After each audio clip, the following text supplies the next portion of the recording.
का संहार करती और संहारणी रुद्र रूपा तिरोधान करीश्वरी, वही विश्व का तिरोधान करती है। उस समय ईश्वर रूप में ईश्वर बनती, ईश्वरी तिरोधान करीश्वरी, और वही सदाशिवा अनुग्रहदा, वही अनुग्रह कारिणी होती हुई भी सदाशिव रूप में प्रकट होती। तो वही वेणुवादन पारायणा तो करके गोविंद बन जाती है। तो वो भी आविर्भूत हुई थी साक्षात कृष्ण की भगिनी, कृष्ण की बहन। तो नंद जी उसको उठा लाए और अपने गोपाल कृष्ण को वहां छोड़ाए। तो पुरानी मैत्री है। तो यद्यपि एक प्रकार से वसुदेव का अपराध था, नंद बाबा को बिना बताए उनके पत्नी की शैया पर अपने सद्योजात बालक को छोड़ आना और उनकी कन्या को उठा ले जाना और उनकी कन्या का इस प्रकार से निधन हो जाना, एक प्रकार से निधन ही है, पता नहीं जब अभिज्ञात हो गई। नंद ने कंस ने उसका वध करना चाहा, कंस के हाथ से छूटकर आकाश मंडल में जाकर के और अपने दिव्य रूप से प्रकट हुई और नंद बाबा को परमांत वेदना थी कृष्ण के विप्रलभ, बड़ा संताप। लेकिन सूरनंदन सखा, सखा का यही स्वभाव होता है, सखा के दोषों को मन में न लाना, सखा के दोषों को मन में न लाना, सखा के दुख में दुखी होना। जे न मित्र दुख हो ही दुखाई, जितने ही बिलोकत पातक। और एकदम अभिन्न हृदय, कहते सखा अभिन्न हृदय होता है। उसके सुख दुख को अपना सुख दुख मानना और उसके अपराधों को अपना अपराध जैसा समझ करके, अपना अपराध जैसा समझ करके अपने अपराध को क्षमा करने के लिए किसी दूसरे की सिफारिश की अपेक्षा नहीं होती। दूसरा कोई सिफारिश करे तो अपने अपराध को क्षमा करें, इसकी जरूरत नहीं होती। बिना किसी की सिफारिश किए ही हम अपने अपराधों को क्षमा कर लिया करते। ऐसे ही अपने मित्र के अपराधों को भी इस दृष्टि से नंद बाबा ने वसुदेव के उन दोषों को मन में न लाते हुए और बड़े प्रेम से पहला प्रश्न जो है कृष्ण के संबंध में नहीं किया। पहला प्रश्न जो है यही किया, कच्चदंग महाभाग सखा न सूरनंदन। हमारे सखा सूरनंदन महाभाग वसुदेव, वो कहते कुशली आस्ते, वो कुशली है, प्रसन्न है। अपत्यादेर युक्त, अब तो अपने पुत्र आदिकों से युक्त हो गए हैं। माने बलराम भी यही थे नंद गोकुल में और कृष्ण भी यही नंद गोकुल में थे। तो अब दोनों ही पुत्र पहुंच गए और रोहिणी भी पहुंच गई। अपत्यादेर व्रत और अपत्यादेर युक्त और मुक्त, बंधन से विमुक्त हो गए। कृष्ण ने जाकर के उनकी हथकड़ी बेड़ी खोल दी। कारागार में बंद थे वो, कारागार से उनको निकाल कर हथकड़ी बेड़ी खोल कर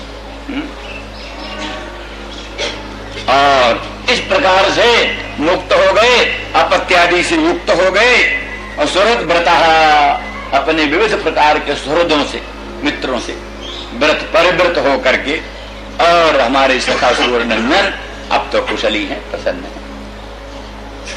दृष्टिया कंसो हतः पापः सानुगस्वेन पापमना। कुछ आशंका हुई, किसी तरह से आशंका हो सकती थी कि कंस का वध कृष्ण के द्वारा अनुचित था, अपने मामा का ही वध करना अनुचित था। तो उसको कहते हैं कि नहीं, दृष्टिया कंसो हतः पापः, कंस तो पापी था और उसका मारा जाना तो हर्षदायक है, बहुत अच्छा हुआ। वह कंस पापी मारा गया। सानुगा उसके जो चाबूर मुष्टिक और आदि जो बड़े बड़े संगी साथी थे वो सब के साथ मारा गया कंस। ये बहुत अच्छा काम हुआ। वो कैसा मारा गया? कृष्ण ने नहीं मारा तो स्वयं पापमना हतः, वो तो अपने पापमाई से मारा गया। उसके ही पापमा ने उसको मार दिया। यही मंदोदरी विलाप करती हुई कहती है कि हे पतिदेव, आज जो आपने बड़े इंद्र पर विजय प्राप्त किया, कुबेर पर विजय प्राप्त किया, जमराज पर विजय प्राप्त किया, आज आप राम के बाणों से विदीर्ण होकर रणांगण की धरती में सो रहे हैं। यह कैसी विचित्र विधि की विडंबना है। फिर कहती है नहीं पतिदेव, आप राम के बाणों से नहीं मारे गए, इंद्रिय रेव निर्जिता, आपकी इंद्रियों ने ही आपको तो पुराना बैर संभाल कर आपको विजित करके रणांगण में गिराया। क्योंकि आप जब जितेंद्रीय थे तब तो आपने इंद्र वरुण कुबेर सबको जीता, और जब आप अजितेंद्रीय हो गए और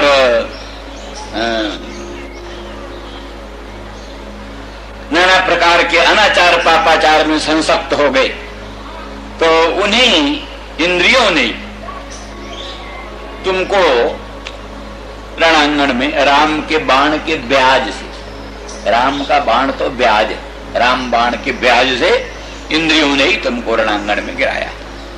इस प्रकार से मुख्य बात है पापमना हता स्वयं पापमना हता, कंस अपने पापमा से ही नष्ट हुआ। साधु नाम धर्मशीला नाम जदू नाम दुष्ट जस सदा, जो कि सर्वदा धर्मशील जो जदू हैं, जदुवंशी धर्मशील हैं, उनसे सदा द्वेष करता था, सदा ही उनका विनाश करने पर उद्यत रहता था, तुला रहता था। राम विमुख रानुकुल कौरवन हारा। इस प्रकार से वही ये जो उसने अनाचार पापाचार किया, साधुओं का द्रोह किया, उन्हीं सब हेतुओं से वो मारा गया। अब आते हैं वही जो अधिक धैर्य नहीं रहा, अब उस बात को छोड़ करके कृष्ण का प्रश्न किया। अपिस्मरते न कृष्णो मातरं सुहृद सखीन। हे अंग उद्धव, क्या श्री कृष्ण कभी हम लोगों का स्मरण करते थे? ना ये है कि बहुवचन, माने हम नंद सन्नंद उपनंद आदि जो वृद्ध लोग हैं, हम वृद्धों का कभी कृष्ण स्मरण करते हैं? अपिस्मरते न कृष्णो। और अपनी मां यशोदा वो भी कभी स्मरण करते हैं? यहां एक ही वचन दिया, क्योंकि वो यशोदा अत्यंत कातर थी। उसका विलक्षण दुख देख करके प्रथम दृष्टि उस पर गई, इसलिए अपनी मां को यशोदा को स्मरण करते हैं।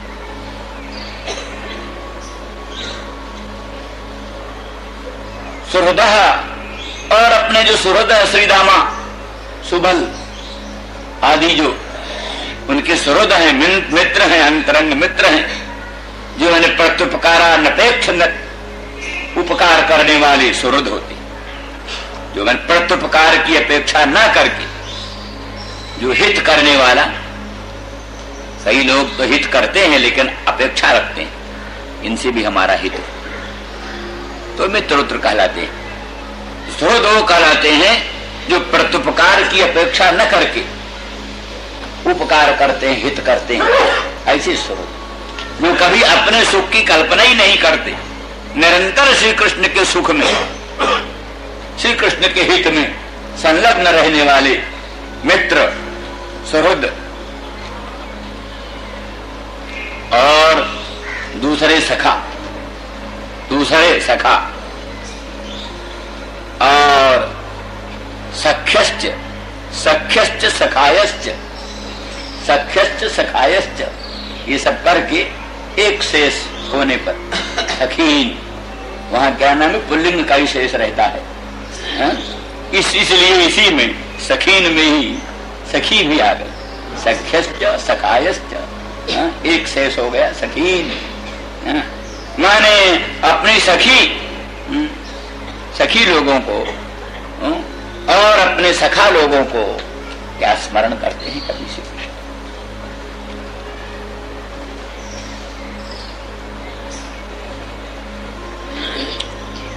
गोपान इतर गोपों को, और ब्रजम संपूर्ण ब्रज कैसा, आत्मनाथम, आत्मा श्री कृष्ण एव नाथो जैसाम यस्य, आत्मा श्री कृष्ण एव नाथो यस्य तम आत्मनाथम, जिनके नाथ कृष्ण ही, आत्मा माने स्वयं, आत्मा माने स्वयं, स्वयं कृष्ण ही,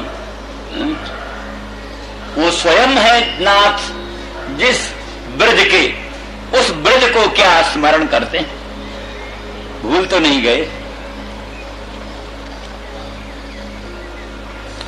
यथावता ये निश्चित होता है कि और जगह तो कोई कोई व्यक्ति भक्त होते, कोई कोई कुल भक्त होता है, परंतु यहां तो ब्रज सारा का सारा ब्रज भगवान को ही अपना सर्वस्व मानता है। श्री कृष्णचंद्र परमानंद कंद मदन मोहन को ही अपना सर्वस्व मानता है। ब्रज कहने का मतलब ये हुआ कि जड़ चेतन सब, जड़ चेतन सभी कृष्ण को ही अपना सर्वस्व मानता है। इसलिए माना है कि वृंदावन धाम के गोकुल के जो वृक्ष हैं वो भी कोई विशेष ऋषि महर्षि जोगींद्र मुनीन्द्र अमलात्मा परमहंस ही हैं, किसी रूप में प्रकट, कोई वृक्ष रूप में प्रकट। कामवन में हम घूम रहे थे तो दो नीम के वृक्ष देखे बड़े भाई, तो उनकी कथा वहां लोगों ने बतलाया। इन नीम के दो वृक्षों के काटने की बात आई तो फिर स्वप्न हुआ, जो काटने का इंतजाम कर रहे थे स्वप्न हुआ, हम अमुक अमुक स्थान के देवता हैं और अपना देवलोक छोड़ करके ब्रज रज के लिए, कामवन की सेवा के लिए हम आकर निम्न वृक्ष बनकर रह रहे, इसलिए हमारा ये ब्रजवास छोड़ाओ मत। फिर वो मालूम हो गया, फिर नहीं पता। जमलार्जुन की कथा प्रसिद्ध ही है। जमलार्जुन क्या नाम, कुबेर के दो पुत्र थे, नलकूबर, भले साथ बसात आए थे, परंतु कहने का मतलब यह है कि वो मैंने वृक्ष भी सामान्य वृक्ष नहीं थे, वृक्ष भी सामान्य। और वह उन्होंने तो वर्णन किया है, यथपाद पांसुर बहुजन्म कृच्छतो धृतात्म ब्रजोग विरप्यगम्य। यह पादव पांसु नहीं किया, पादपा नाम अंशु पाद पांसु, जहां वृंदावन धाम के जो पादप हैं, वृक्ष हैं, उनकी जो अंशु है, एक रश्मि, एक किरण, वो भी धृतात्मा जोग वीरत्वगम्य है। बड़े बड़े धृतात्मा जोगियों के द्वारा अगम्य अप्राप्य, वृंदावन धाम के, गोकुल धाम के जो वृक्ष हैं, पादप, उन पादपों के जो अंशु किरण हैं, वो किरण धृतात्मा योगींद्र मुनिंद्रों के द्वारा भी अगम्य अप्राप्य। ऐसा परम सौभाग्यशाली ब्रजधाम है जहाँ के जड़ चेतनात्मक सब कुछ भगवद रूप हैं। इसीलिए वो अपने ज्ञान प्रबोधानंद सरस्वती बोलते हैं, यत्र प्रविष्ट सकलोपि जंतु आनंद सज्जत घनता मुपैति। इस ब्रजधाम में प्रवेश करते ही सकलोपि जंतु, कोई भी जंतु तत्क्षण सच्चित घनता मुपैति, सदघन चिदघन आनंद घन ब्रह्म रूप ही बन जाता है। जैसे लवण की खान जो है, सैंधव की खान, खान में कोई लकड़ी भी डाल दो तो थोड़े देर में सैंधव बन जाती है। जो चीज डाल दोगे सैंधव की खान में वो सैंधव बन जाती है। ऐसे ब्रजधाम ये सच्चिदानंद घन धाम है। यहाँ कोई भी वस्तु प्रविष्ट होती है थोड़े क्षण में वो आनंद सच्चित घन बन जाता है। यत्र प्रविष्ट सकलोपि जंतु आनंद सच्चित घनता मुपैति। ऐसे ब्रजधाम के जो वृक्ष हैं, वहां की जो लताएं हैं, वहां के जो तरु हैं, गुल्म हैं, इसके लिए उद्धव प्रार्थना करते हैं आसाम हो चरण रेणुजुषा महन श्याम वृंदावने किमपि गुल्मलतौषधी नाम जा दुष्टजन स्वजन मार्ज पथंच हित्वा बेजुर मुकुंद पदवी श्रुतभिर विमृग्याम। मैंने श्रुतियां जिस मुकुंद पदवी को ढूंढती रहती हैं, श्री गोपांगना जनों ने उस ब्रजरज का सेवन किया है, उस भूमि में पहुंच गई हैं। उस श्री कृष्ण परब्रह्म भगवान को अपना सर्वस्व त्याग करके जो दुष्टज स्वजन दुष्टज आर्ज पथ का परित्याग करके उस अखंड सच्चिदानंद घन परब्रह्म को कृष्ण को सर्वात्म भाव से भजा। उन गोपांगनाओं के पाद पंकज रज स्पर्श करने वाले तृण गोलमलता आदिकों में कोई एक हम हो जाएं, ऐसा उद्धव महाशय कामना करते। तो उस ब्रज के हरेक वस्तु वो चेतन है, अचेतन नहीं, अचेतन नहीं। इसीलिए रस कथाएं जो आगे वर्णित होती हैं उनमें वर्णन किया है कि ब्रज और गोपांगना दोनों प्रेम की अवस्था विशेष। प्रेम में एक अवस्था होती जड़िमा, जाड्यापत्ति। प्रेमोद्रेक में प्राणी मूर्छित हो जाता है, मोहित हो जाता है, जड़ता आ जाती है। तो जो प्रेम की जो जड़ता अवस्था है वही वृंदावन धाम है, वही कारण ब्रज। जड़ प्रेम की जड़ता अवस्था, जड़िमा अवस्था। और प्रेम की दूसरी अवस्था होती है जिसमें उन्माद होता, चंचलता होती। वो उन्मादा अवस्था जो है वो गोपांगना उसमें कुछ ज्ञान चैतन्य का भान होता, चेतनता रहती है और उसमें अचेतनता रहती है। इस तरह से ब्रज और गोपांगना दोनों ही प्रेम की पृथक पृथक अवस्थाएं। तो ऐसी परिस्थिति में आत्मनाथम ब्रजम, अमुक अमुक की बात नहीं है, सारा का सारा ब्रज जड़ चेतनात्मक, सारा ब्रज आत्मनाथम।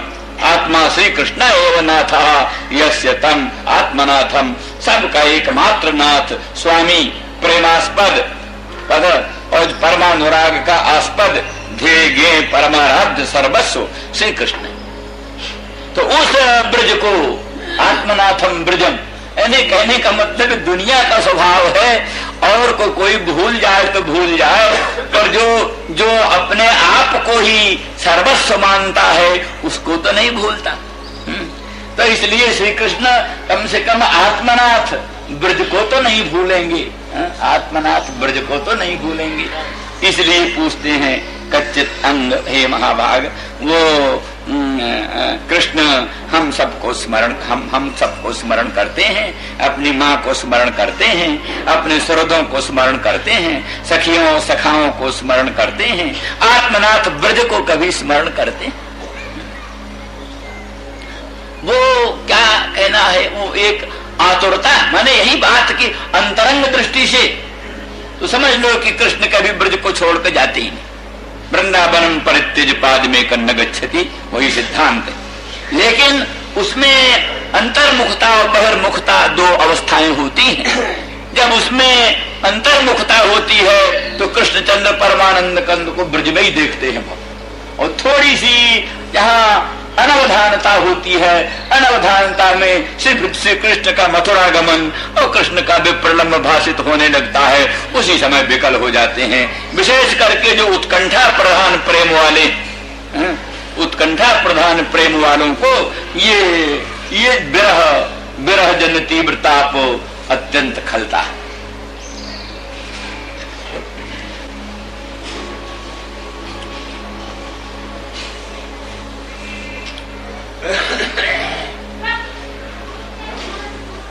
गाओ वृंदावनं गिरिम, और गाय, गाओ माने गाह, गाह के अर्थ में गावा, द्वितीय बने।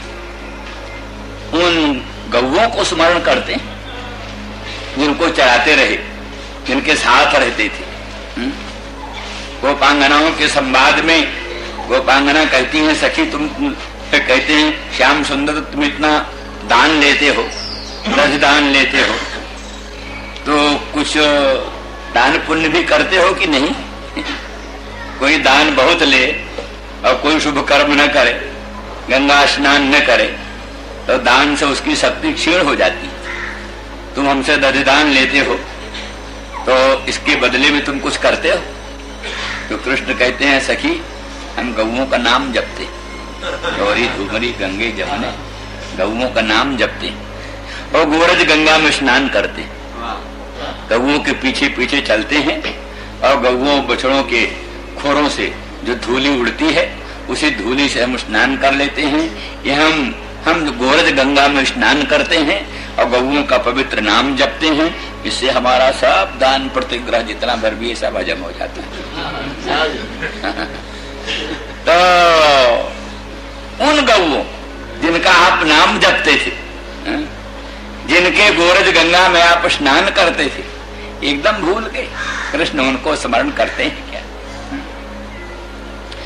जिनमें इतना प्रेम के नंगे पांव चलते हैं कृष्ण, नंगे पांव। क्या नंद बाबा के घर में पादक त्राण नहीं था, पादुका नहीं थी? अनंत धन धान्य था, ब्रज सर्व समृद्धिमान, ब्रज सर्व समृद्धि संपन्न था। श्रेत इंदिरा, इंदिरा लक्ष्मी वैकुंठ धाम में तो सेव्या थी, यहां श्रेते कर्ता में प्रत्यय, कर्ता में प्रत्यय माने सेविका, वैकुंठ धाम की सेव्या, वैकुंठ की अधिष्ठात्री महालक्ष्मी वैकुंठ धाम की सेव्या। अत ब्रजे तो सा श्रेते सेवते, ब्रज में तो सेवा करती, सेविका बनकर रहती है। तो जहां लक्ष्मी सेविका बनकर रहती है वहां धन धान्य की कमी। अनंत रत्न, अनंत हीरक, दिव्य दिव्य चिंतामणि, अपरिगणित चिंतामणि, अपरिगणित हीरक, अपरिगणित नाना प्रकार के रत्न नंद बाबा के घर में थे। इसलिए नंद बाबा की इच्छा थी एक बार कृष्ण आए, हमारी संपत्ति के उत्तराधिकारी बने और सब कुछ लेकर के जहां चाहे वहां रहे, एक बार तो आए, एक बार आ जाए, ये इच्छा थी। तो इसलिए समृद्धि की कमी नहीं, लेकिन कृष्ण नंगे पांव चलते। वो पांगना कहती चल से जद ब्रजा चारयन पशून नलिन सुंदरम नाथ ते पदम शैलत्रणांकुरई सीदती नः कलिलताम मनः कांत गच्छति। चल से जद ब्रजा चारयन पशून, गौओं को बछड़ों को चराने के लिए आप ब्रज से गोकुल से निकलकर वन में जाते हैं। जलसी जद ब्रजा चारयन पशु नलिन सुंदरम नाथ ते पदम, हे नाथ आपका चरणार बिंद नलिना दप्यत सुंदरम, नलिन जो कमल है उससे भी अत्यधिक सुंदर है। नलिन की जो सुंदरता है, आभा प्रभा कांति है, वो उसके सामने तुच्छ। इसलिए नलिन से भी अति सुंदर, कमल की कोमल पाखुड़ी से भी कोटि गुणित अधिक सुकोमल आपका चरणारविंद। उस चरणारविंद से आप उन गौओं बछड़ों के पीछे पीछे वृंदावन धाम में उनको चराने के लिए चलते हैं। जत्ते सुजात चरणाम्बुरुहं स्तनेषु भीताशनै प्रिय दधीमहि कर्कशेषु तेनाटवी मठसि तद व्यथते न किंस्वित् कूर्पादिभिर्भ्रमति धीर भवदायुषान्न। जो आपके मधुर मनोहर सुकोमल चरणारविंद, जो कि सुजात कमल से भी, सुजात कमल अच्छी जाति का अच्छे स्थल में उत्पन्न जो सुजात सरसिज, सुजात सरसिज के तुल्य, उससे भी कोटि गुणित सुकोमल आपका चरणारविंद, जिसको हम अपने हृताप के उपशमनार्थ अपने उरोज पर स्थापित करती हैं, तो हमको संकोच होता है, हमारे उरोज कठोर हैं, कर्कश हैं। आपके मंगलमय सुकोमल चरणारविंद अत्यधिक कोमल हैं, कहीं इनसे उनको आघात न लग जाए, ये हम डरती रहती है।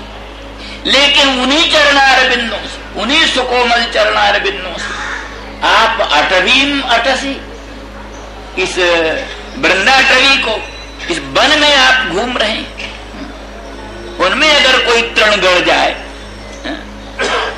कोमलता की कल्पना है, मृदिमा की अधिष्ठात्री, मृदिमा कोमलता, मृदिमा की अधिष्ठात्री महालक्ष्मी कितनी कोमल होती है, उसका चरणारविंद ऐसा सुकोमल है जिसमें कमल की कोमल पाखुड़ियों के गड़ने का डर। मृदिमाधिष्ठात्री महालक्ष्मी का चरणारविंद इतना कोमल, जिसमें सुकोमल कमल की पाखुड़ियों के गड़ने का डर रहता। उसके हस्तारविंद फिर कितने कोमल होंगे, जिसका चरणारविंद इतना कोमल, उसका हस्तारविंद कितना कोमल होगा। वो मृदिमाधिष्ठात्री महालक्ष्मी अपने सुकोमल हस्तारविंद से भगवान के चरणों को स्पर्श करने लगती है तो सकुचाती है, मेरे हाथ बड़े कठोर हैं, मेरे प्रियतम प्राणनाथ परम प्रेमास्पद प्रभु के चरणारविंद बड़े कोमल हैं, कहीं मेरे हस्तारविंद का आघात प्रभु के चरणों में न लगे। स्पर्शा क्षमाभ्याम। रामचरित्र जो है श्रीमद् भागवत में रामचरित्र, वहां वर्णन किया कि क्या नाम जनक नंदिनी जानकी के जो सुकोमल हस्तारविंद हैं, उनको जिनके चरणारविंद स्पर्श करने में असमर्थ, जनकजा के मंगलमय हस्तार सुकोमल हस्तारविंद को स्पर्श करने में अक्षम है। पाण स्पर्शा क्षमाभ्याम। और उन्हीं के चरणारविंद को उधर बंदर जो है पांव दबाते हैं, बंदर और भालू पांव दबाते, वही सेवा करते हैं। कौन? जंगल जो हरिंद्रानुजाभ्याम, ऐसा। तो ऐसा आपका मंगलमय सुकोमल चरणारविंद, उससे आप वृंदावन धाम में गऊ बछड़ों को चराने के लिए चलते हैं। कहीं कहते तृण अंकुर कुश काश कहीं उस चरणों में गड़ जाए तो क्या हो। चल से जद ब्रजाचारयन पशु नलिन सुंदरम नाथ ते पदम शिल तृणांकुरई सीदती मनः कलिलताम कांत गच्छति। तो पादत्राण क्यों नहीं पहन लिया, जूता क्यों नहीं पहन लिया? जिस दिन पहले गोपाष्टमी को गोचारण की यात्रा हुई, मुहूर्त हुई, बाकायदे गौओं की पूजा की गई। श्री कृष्ण ने गो पूजा की, गौओं को बढ़िया दुकूल अर्पित किया, चंदन अर्पित किया, माला चढ़ाई, मधुर मनोहर लड्डू खिलाया गौओं को, और उनकी आरती उतारी, उनकी परिक्रमा किया, साष्टांग दंडवत प्रणाम किया गौओं को, और गौ चराने के लिए नंद बाबा ने कहा, लाला बेटा नंद, कहा बाबा गौएं हमारी इष्ट देवता है ना, इष्ट देवता तो पादत्राण नहीं पहने, ये पादुका नहीं पहने हैं, इष्ट देवता ने पादुका नहीं पहना, हम कैसे पादुका पहने? अरे इष्ट देवता तो नंगे पांव चल रहा है और सेवक जूता पहन के चले। भरतलाल कहते हैं, सिर भर जाऊं उचित असमोरा, सबते सेवक धर्म कठोरा। जिस रास्ता से रामचंद्र राघवेंद्र भगवान पदाती चले हैं, पांवों से चले हैं, हमको तो सिर के बल चलना चाहिए। जहां स्वामी के पादार बिंद का विन्यास हुआ, वहां सेवक का शिरो विन्यास होना चाहिए, सेवक का सिर पड़ना चाहिए। चिरबल जाऊं उचित समोरा, सबते सेवक धर्म कठोरा, सेवक धर्म बड़ा कठोर होता है। तो श्री कृष्ण ने कहा, हमारी गायें इष्ट देवता हैं और ये पादत्राण विहीन वन वन में चरने के लिए चलती हैं, हम पादत्राण पहन कर कैसे चले? इसलिए भगवान पादत्राण विहीन हो करके वृंदावन धाम में चलते थे। इसलिए वृंदावन धाम की महिमा को जोगींद्र मुनीन्द्र अमलात्मा परमहंस वर्णन करते करते अघाते नहीं। गोलोक के देवता भी वृंदावन धाम की महिमा वर्णन करते। गोलोक धाम में भगवान क्या नंगे पांव चलते हैं? वैकुंठ धाम में भगवान नंगे पांव काहे को चले? लेकिन यहां तो हेतु है नंगे पांव चलने का। इसलिए वैकुंठ धाम की भूमि को भगवान के निरावरण चरणारविंद का स्पर्श नहीं मिलता। गोलोक धाम की भूमि को भगवान के निरावरण चरणारविंद का सीधा अव्यवहित व्यवधान शून्य चरणारविंद का स्पर्श नहीं मिलता। अयोध्या धाम की भूमि को पादत्राण विहीन, पादुका विहीन, निरावरण चरण का स्पर्श नहीं होता।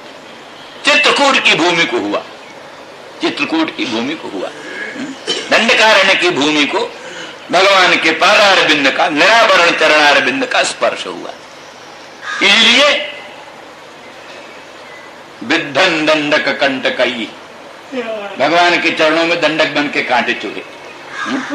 सपाद पल्लवम रामो जत स्मरताम हृदय विन्यस्य विद्धन दंडक कंटकई सुपाद पल्लवम रामो यात्मज्योतिरगात प्रभु। तो भक्त जन जो है, स्मरण करने वाले जो भक्त जन है, भक्त जनों के हृदय में भगवान ने अपने पाद पल्लव को स्थापित किया और साकेत धाम पधारे। वो पाद पल्लव कैसा था? बोले विद्धन दंडक कंटकई ही, दंडक बन के कांटे जिनमें चुभे। ऐसे पादारविंद। वो इसीलिए कि भक्तों का ध्यान जाए कि भगवान के चरणारविंद में दंडक कंटक क्यों विद्ध हो। मखमली गद्दे पर बैठे बैठे राम के चरणारविंद का ध्यान कर लो। सिंहासनासीन राम के चरणारविंद का हृदय में धारण कर लो। जनकजा के मंगलमयी शैया पर विराजमान रामचंद्र के चरणारविंद का ध्यान कर लो। ये विद्धन दंडक कंटकई क्यों? इसका मतलब ये कि भक्त को ध्यान जाए हमारे राम दंडक वन में नंगे पांव क्यों चले। धर्म रक्षार्थ, गो ब्राह्मण रक्षणार्थ, दुष्ट दर्प दलनार्थ, रावण जैसे खरदूषण जैसे दैत्यों का दर्प दलन करने के लिए, गो ब्राह्मण की रक्षा के लिए और धर्म की संस्थापना के लिए, धर्म ग्लानि धर्मोत्थान मिटाने के लिए नंगे पांव भगवान दंडक बनने चले। गोपालन के लिए भगवान वृंदावन धाम में नंगे पांव चले। तो भक्तों को भी ध्यान देना चाहिए, हमारी गौएं कटे और हमारे भगवान नंगे पांव वृंदावन धाम में गौओं को चराया और हम उन गौओं की रक्षा को कुछ प्रयास न करें। ये भक्तों को ध्यान देना। जिस काम के लिए भगवान के चरणारविंद में कांटे चुभे, उस काम के लिए हमारे आंखों में भी कांटे चुभे, तो भी हमको पीछे पांव नहीं धरना चाहिए। इस बात को सुझाने के लिए ये भगवान भक्तों के हृदय में दंडक कंटक विद्ध चरणारविंदों को भक्तों के हृदय में स्थापित किया। इन सब दृष्टियों से वो गौएं भगवान को परम